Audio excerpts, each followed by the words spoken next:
Kakinada rural మండలం తూరంగి గ్రామంలో వేంచేసి ఉన్న శ్రీ సూర్యనారాయణమూర్తి ఆలయంలో రథసప్తమి వేడుకలు అత్యంత ఘనంగా జరిగాయి. ఆలయ అర్చకులు భవానీ ప్రసాద్ ఆధ్వర్యంలో జరిగిన రథసప్తమి వేడుకల్లో భక్తులు పెద్ద సంఖ్యలో పాల్గొని సూర్య నమస్కారాలు నిర్వహించారు. ఈ సందర్భంగా ఆలయ అర్చకులు భవానీ ప్రసాద్ మాట్లాడుతూ మాఘమాసం 4 రోజుల పాటు ప్రత్యేకంగా సూర్య నమస్కారాలు నిర్వహిస్తామని, ఆ తీర్థం స్వీకరించిన వారు అనారోగ్యాల నుండి విముక్తి పొందుతారని అన్నారు.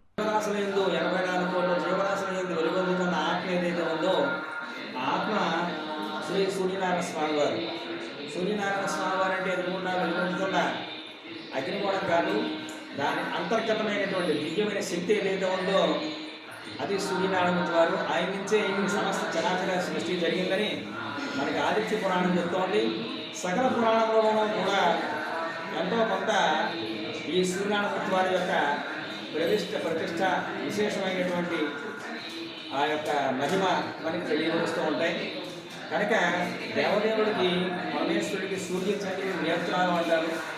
నేత్రస్థానంలో సూర్యనారాయణ ఉన్నారు. మనకి హృదయ స్థానంలో సమరదేవుడు ఉన్నారు. సకల రోగాల నివారణ కావాలి అంటే మన సూర్యనారాయణ సేవించాలని సమస్త మతములు సమస్త దేశములు కూడా కీర్తిస్తూ ఉన్నాయి. ఈ తూరంగి గ్రామంలో వేయించేసి కాకినాడ నగరంలో గోరంగర గ్రామంలో పోస్ట్ ఆఫీస్ వద్ద బ్రాహ్మణ కళ్యాణ మండపం దగ్గర ఈ జరుగుతున్న కార్యక్రమానికి ప్రతి